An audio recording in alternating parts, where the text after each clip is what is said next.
disuruh mandi di dalam sebuah ruangan. Ada bak penuh air, ditutup dengan tirai seperti pengantin baju. Saya mandi, coba biur seger banget dari panas perjalanan. Nah sorenya saya jalan keluar, agak gelap menjelang maghrib, dekat bambu-bambu itu. Saya lihat ada seseorang sedang mandi, biur. Saya lewat, isi Pak, Mas Wahyu.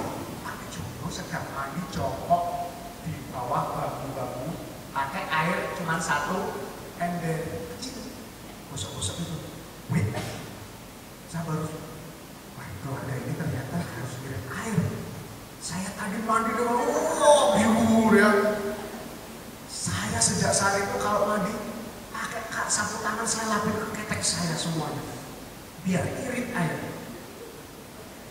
Keluarga ini sangat sayang sama saya, langsung saya jalan juga dimasakkan enak, padahal mereka hidupnya susah. Dari situlah hubungan kami jadi baik, kami gak ada hubungan darah. Sampai sekarang hubungan kami baik, walaupun kami gak berhubungan darah. Tapi karena kami punya memori yang baik, perlakuan yang hormat satu sama lain, itu membuat hubungan kami lebih keren. Bahkan saudara saya yang muslim tadi, yang karena dia gak ada hubungan darah, tetapi diangkat papa saya tadi itu, hubungan kami bagus banget. Jadi saya berpikir sebenarnya persaudaraan itu bisa dibangun tanpa harus dengan hubungan darah. Sejauh kita punya memori baik dengan orang itu, sejauh kita punya pengalaman yang sungguh-sungguh saling menghormati dengan orang itu, dan itu sungguh dijaga, dikenang dengan baik. Jadi persaudaraan itu sangat mungkin. Maka Paus Fransiskus mengatakan persaudaraan itu melampaui batas ikatan darah dan jarak. Nah, dari dasar itulah Paus Fransiskus akhirnya mengatakan, lihat dunia kita kayak gini dan kita mungkin untuk membangun persaudaraan. Maka mari kita bangun hidup ini lebih baik dengan cara respect satu sama lain. Cintailah orang lain. Dari situ kita akan sungguh membangun persaudaraan yang mungkin. Sebelumnya perkenalkan, nama saya Kadek Indah Mayanti. Saya sekarang tinggal di ASPI 2. Saya ingin bertanya Romo, ini berkaitan dengan kehidupan saya yang sering saya lalui dan rasakan. Gimana Romo, kita ingin sekali membangun persaudaraan sama seseorang itu, dimana kita melihat seorang itu selalu menyendiri sendiri, jadi kayak di dalam diri itu pengen sekali untuk mengajak dia itu merasakan kehidupan kita supaya tidak merasa sendiri terus kan. Nah tetapi seseorang itu sama sekali tidak ada feedbacknya Romo, bahkan responnya itu flat dan sama sekali tidak ada respon. Itu bagaimana ya Romo? Jadi gini, setiap dari kita pasti punya ekspektasi, punya harapan sesuatu terjadi dengan yang mau kita sampaikan, dan kita kadang berharap orang itu mewujudkan maunya kita, benar gak? Kalau kita ngomong pun seperti saat ini, maunya kamu semua dengerin saya, ya kan? Misalnya kamu sibuk main HP gitu, saya merasa dia gak terima saya.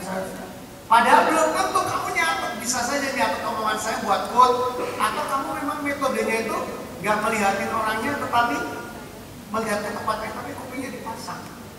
Kita harus tahu, ada banyak respon dalam kehidupan kita. Ya, nah, ekspektasi kita harus kita ungkapkan kepada orang yang akan kita ajak, apalagi ngomongnya penting guys. Misalnya sesuatu yang rahasia dari kamu sampaikan ke dia, tentang perasaan, tentang kepedihan, tentang relasi. Itu kan gak mungkin kamu ngomongin ke sembarangan orang kan ya.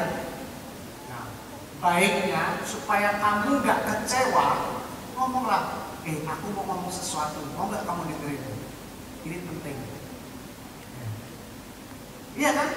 Daripada lo ngomong nanti dia, sorry aku udah jam kelas ini, belum selesai ceritanya, kita kecewa. Kita hidup dalam ekspektasi yang salah. Maka baik kalau sesuatu yang penting dan rahasia yang sifatnya berharga, tanyakan, mau gak kamu dengerin aku sebentar? Aku ada sesuatu yang mau sharingkan ke kamu. Tapi kalau cuma ngobrol-ngobrol biasa ya gak harus gitu. punya waktu nggak? Aku mau ngobrol sesuatu. Ngobrol apa? Aku dapat lo gitu ya. Nggak usah, tapi sesuatu yang penting supaya ekspektasi kamu itu nggak sepertinya nggak ditanggapi. Itu yang pertama. Yang kedua, kita harus, yang pertama tadi reaksi orang beda-beda, yang kedua tadi sampaikan ekspektasi kamu.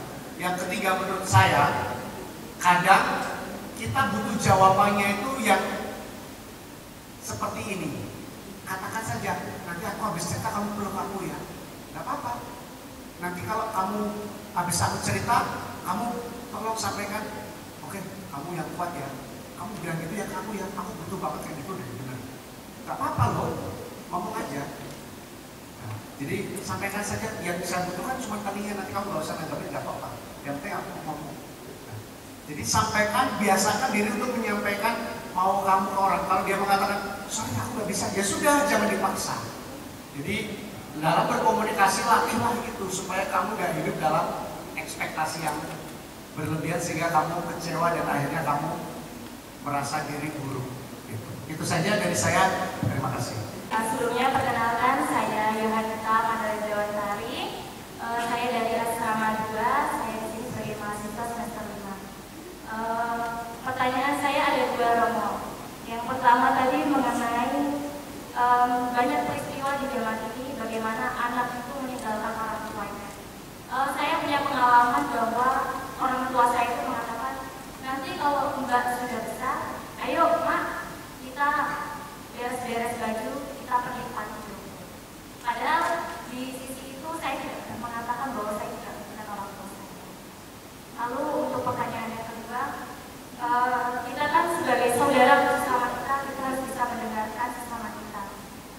Bagaimana atau apa respon yang harus kita lakukan ketika kita bercerita kepada sesama kita, namun cerita yang kita sampaikan itu tidak mendapat respon yang baik atau bahkan kita malah mendapat judge dari sesama kita, dari cerita yang kita sampaikan.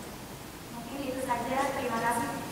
Jadi gini deh, tadi itu bisa saya sampaikan karena memang de facto ada penolakan dari anak untuk memberi waktu ke orang tua. Sementara kamu kan tidak ya. Nggak tahu masa depannya, kita kan belum tahu. Hari ini kan masih muda, kamu masih punya ide. Tapi kalau sudah menikah kita nggak tahu. Ya. Tapi saya ingin mengatakan, kan nggak ada rejection, nggak ada penolakan dari kamu. Tapi justru itu kesadaran orang tua kamu berbeda dengan dunia yang saya ceritakan tadi. Kalau tadi itu kan memang rejection dari anaknya karena mereka nggak mau wasting time untuk orang tua yang ulang-ulang terus. Sementara orang tua kamu punya kesadaran. Nah ini kesadaran orang zaman sekarang yang anaknya sedikit ya. Oke, next time kita tidak mau mengganggu anak kita. Cukuplah hidup kita dengan di sini. Berbeda, jadi situasinya berbeda. Maka menurut saya dalam perjalanan nanti dilihat saja gimana orang tua kamu bersikap. Kan bisa saja dalam perjalanan berpikir berbeda. Ketika ada jaminan bahwa kamu memang tidak akan direpotkan, kamu memang tidak akan terganggu, terusik hidup keluarga kamu memang besok akan menerima mereka apa adanya dan ada apanya. Dalam perjalanan waktu orang bisa berubah, maka tidak usah merasa sedih. Itu saya yakin statement yang dilakukan dengan kesadaran bahwa bisa saja faktanya anakku nanti gak punya waktu untuk aku daripada aku nanti merepotkan dia, membuat keluarganya gak bahagia. Biarlah kita nanti di panti jompo saja. Maka menurut saya ini sikap kesadaran, bukan rejection, bukan penolakan ya. Yang pertama. Terus yang kedua, setiap dari kita pasti punya ekspektasi, punya harapan sesuatu terjadi dengan yang mau kita sampaikan. Dan kita kadang berharap orang itu mewujudkan maunya kita, benar gak? Kalau kita ngomong pun seperti saat ini, maunya kamu semua dengerin saya, ya kan? Misalnya kamu sibuk main HP gitu, saya merasa, dia gak terima saya. Padahal belum tentu kamu nyatet, bisa saja nyatet omongan saya buat quote, atau kamu memang metodenya itu gak melihatin orangnya, tetapi melihat ke tempatnya, tapi kupingnya dipasang. Kita harus tahu, ada banyak respon dalam kehidupan kita. Ya, nah, ekspektasi kita harus kita ungkapkan kepada orang yang akan kita ajak, apalagi ngomongnya penting guys. Misalnya sesuatu yang rahasia dari kamu, kamu sampaikan ke dia tentang perasaan, tentang kepedihan, tentang relasi. Itu kan nggak mungkin kamu ngomongin ke sembarangan orang kan ya. Nah, baiknya supaya kamu nggak kecewa, ngomonglah, aku mau ngomong sesuatu, mau nggak kamu dengerin? Ini penting. Iya kan? Daripada lo ngomong nanti dia, sorry aku udah jam kelas nih, belum selesai ceritanya, kita kecewa. Kita hidup dalam ekspektasi yang salah. Maka baik kalau sesuatu yang penting dan rahasia yang sifatnya berharga, tanyakan, mau nggak kamu dengerin aku sebentar? Aku ada sesuatu yang mau sharingkan ke kamu. Tapi kalau cuma ngobrol-ngobrol biasa ya nggak harus gitu. Punya waktu nggak? Aku mau ngobrol sesuatu. Ngobrol apa? Aku dapat gitu ya. Nggak usah. Tapi sesuatu yang penting supaya ekspektasi kamu itu nggak sepertinya nggak ditangkap. Itu yang pertama. Yang kedua, kita harus yang pertama tadi reaksi orang beda-beda. Yang kedua tadi sampaikan ekspektasi kamu. Yang ketiga menurut saya, kadang kita butuh jawabannya itu yang seperti ini. Katakan saja, nanti aku habis cerita kamu peluk aku ya. Gak apa-apa. Nanti kalau kamu habis aku cerita, kamu tolong sampaikan, oke, kamu yang kuat ya. Kamu bilang gitu ya, kamu ya, aku butuh banget kayak gitu deh. Bener. Gak apa-apa loh, ngomong aja. Nah, jadi sampaikan saja, yang saya butuhkan cuma tadinya, nanti kamu gak usah nanggapin, gak apa-apa. Yang penting aku ngomong. Nah, jadi sampaikan, biasakan diri untuk menyampaikan mau kamu ke orang. Kalau dia mengatakan, sorry aku gak bisa, ya sudah, jangan dipaksa. Jadi dalam berkomunikasi latihlah itu supaya kamu gak hidup dalam ekspektasi yang berlebihan sehingga kamu kecewa dan akhirnya kamu merasa diri buruk. Itu saja dari saya. Terima kasih. Selamat sore semua. Perkenalkan, saya Monica Bintang. Saya dari asrama 3. Tadi kan tentang awal itu bagaimana kita menjalin persaudaraan dengan teman yang sering menyendiri. Kalau di saya itu kok gimana sih cara kita lebih mengenal seseorang itu, bukan mengenal sih, kayak bersaudara, mengajak dia, tapi si teman ini tidak mau terbuka kepada dirinya sendiri dan kepada teman dekatnya. Itu gimana mau caranya supaya bisa saya terapkan? Kita nggak bisa meminta orang lain berubah. Kita nggak bisa meminta dia harus mengerti bahwa saya nggak salah, nggak bisa. Tapi kita berubah. Kita mencoba memposisikan diri untuk menerima dia, apapun kondisinya. Dan ternyata dalam perjalanan waktu semua berubah. Sama juga dengan teman-teman kita ya. Kadang teman-teman kita itu harusnya kayak gini. Harusnya dia kayak gini. Harusnya kalau jadi sahabat itu ngobrol, heboh ya. Ini enggak, dingin. Seperti es. Dan kita berusaha memaksakan dia harus menjadi seperti yang kita harapkan. Padahal tidak bisa. Maka yang bisa dibuat adalah I try to understand her. Aku belajar untuk mengerti dia. Saya tidak memaksakan, tapi saya terima dia. Kalau menurut Fratelli Tutti, kita bertanggung jawab terhadap sesama. Kalau sesama tidak mau merespon, menanggapi tidak apa-apa. Tapi niat baik kita, sikap baik kita, kehendak baik kita kepada dia, seperti mama kamu yang senantiasa care sama kamu, kendati kamu masih males, bangunnya siang gak pernah ngelipat selimut, ya. Dia terus lakukan itu, dan kamu berubah slowly. Itu yang diminta oleh Fratelli Tutti, supaya kita sebagai orang kan sama dia, mau bantu dia, tapi dia mungkin ada batas yang membuat dia sulit dan kita nggak punya kemampuan untuk mengubah dia.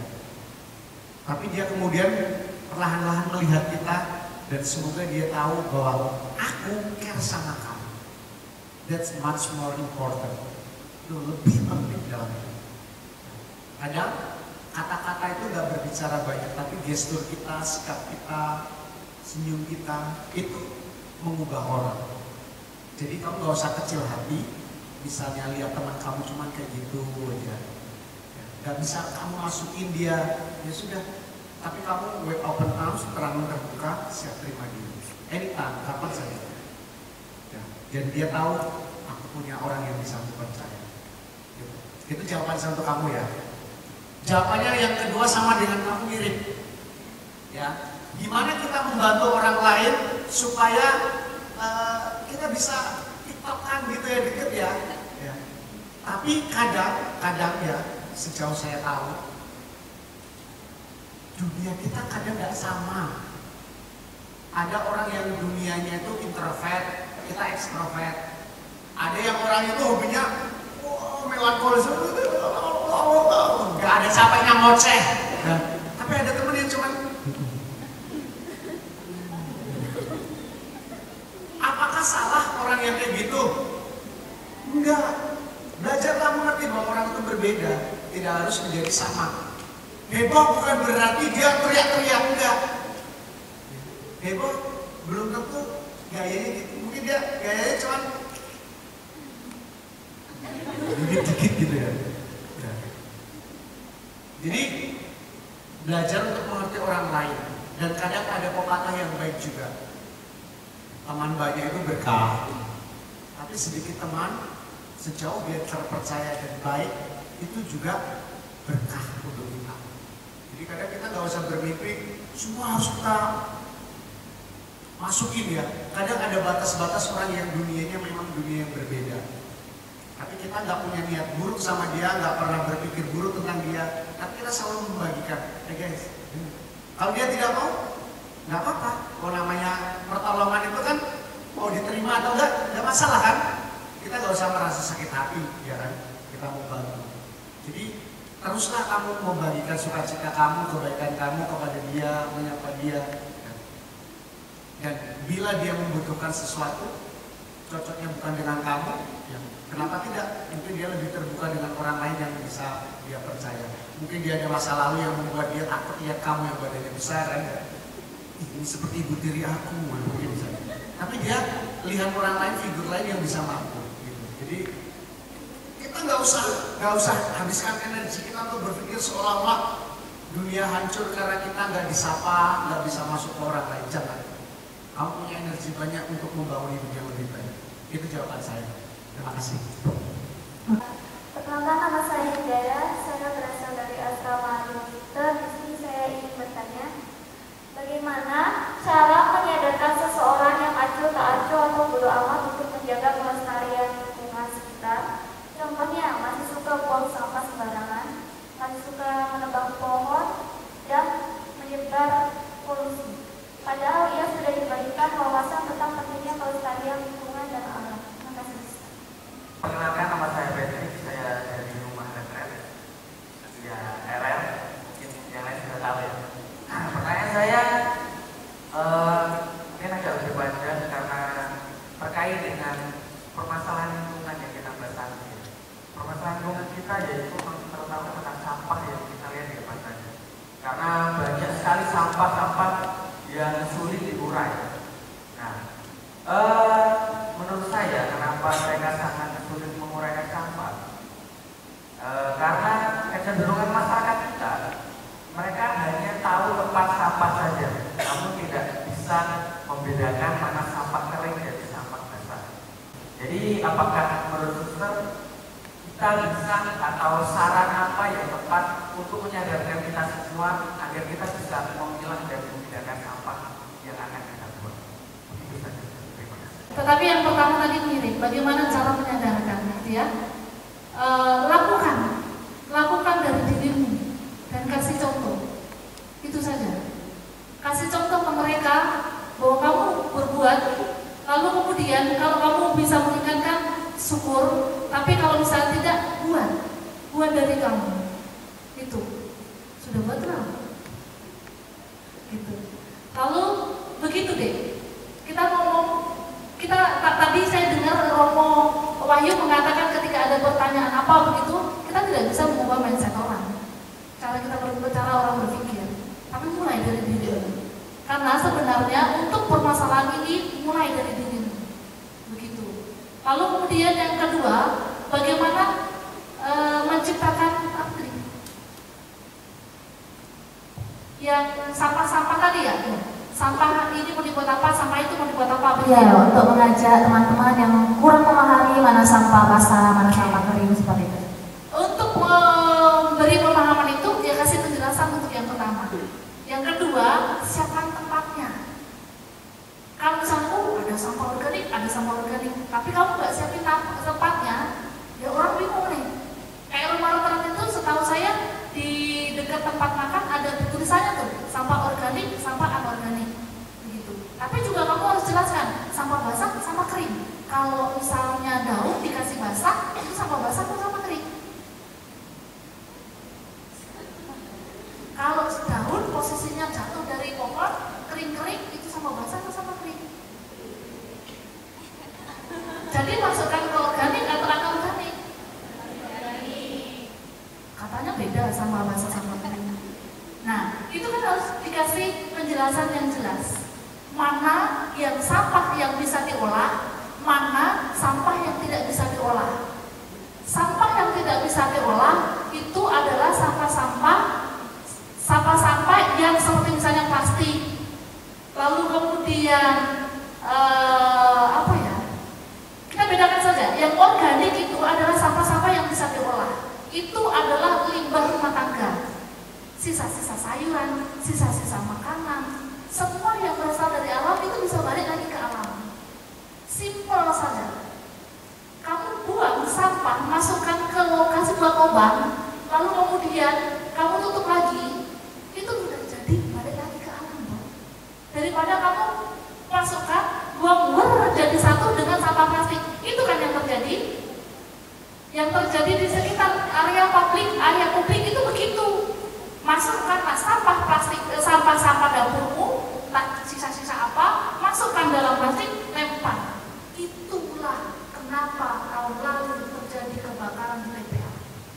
Karena gas metan yang disebabkan oleh sampah organik. Sampah organik itu kalau tertumpuk lama, masukkan tanganmu, panasnya full. Itu yang disebut dengan gas metan. Dan itu bisa meledak. Tahun lalu ada puluhan orang meninggal di Garut gara-gara itu. Kebakaran, sampah lalu meluap, tertimbunlah mereka. Cari berita. Lalu sampah organik diapain? Ya itu tadi, kamu bisa buat pupuk. Saya boleh promosi ya. Saya buat ekoenzim, para suster juga buat. Bisa dibuat untuk sabun.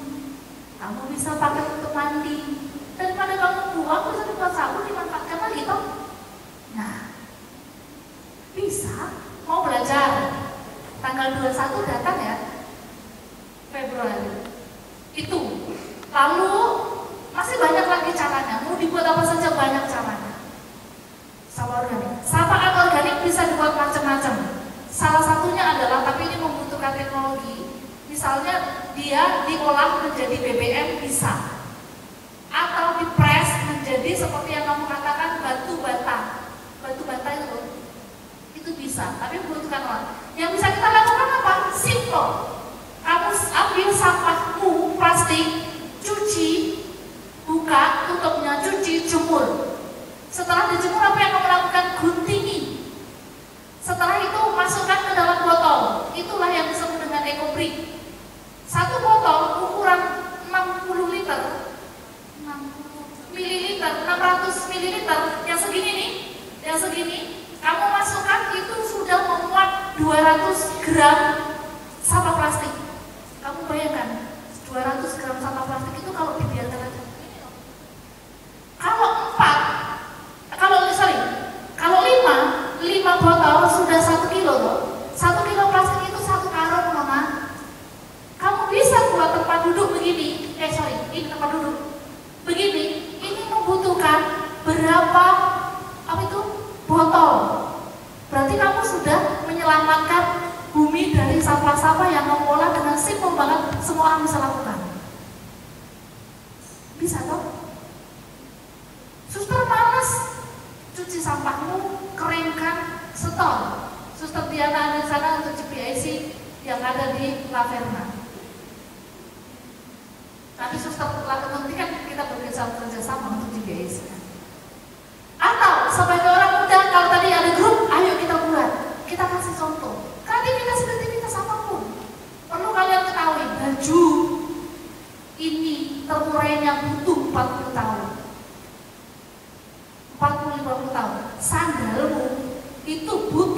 100 tahun. Maka tidak heran kamu pergi ke pantai lalu kamu tik, ada sandal entah tahun berapa itu. Karena tidak terurai. Sementara aku kok pernah ada sandal, baju beli lagi, sementara bajumu itu enggak terurai. Gitu Patrick, ayo kita mulai dari lingkungan kita buat inovasi-inovasi yang mungkin bisa kita bagikan kepada orang lain.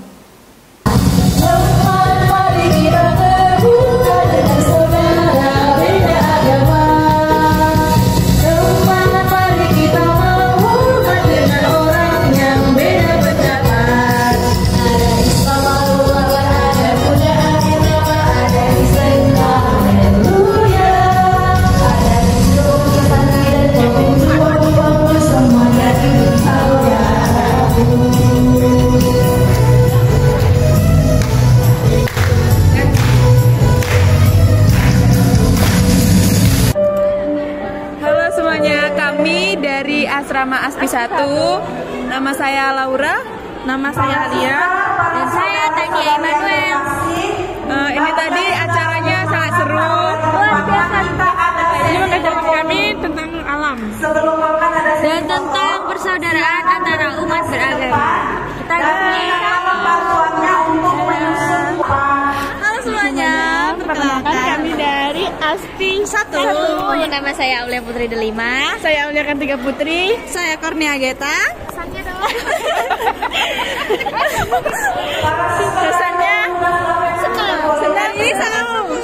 Dapat pengalaman, dapat ilmu banyak. suster lagi. Ya, susternya cantik-cantik. Ini ya. Bye. Saya merasakan suasana di sini sangat ceria dan bisa bertemu dengan suster-suster dan para romo, dan di sini diajarkan untuk toleransi dan banyak pengalaman yang bisa diambil. Oke, terima kasih. Perkenalkan saya Brigita dari Palembang. Perkenalkan, saya Cindy Melisa Claudia Siregar dari Bangka Belitung. Perkenalkan, saya Rentan Xiaoming dari Gelumbang. Perkenalkan, saya Estenia Kristina Napitupulu dari Lingga. Oke, setelah ikut pertemuan ini, sampah mau diapain nih sampah? Sampah mau diapain?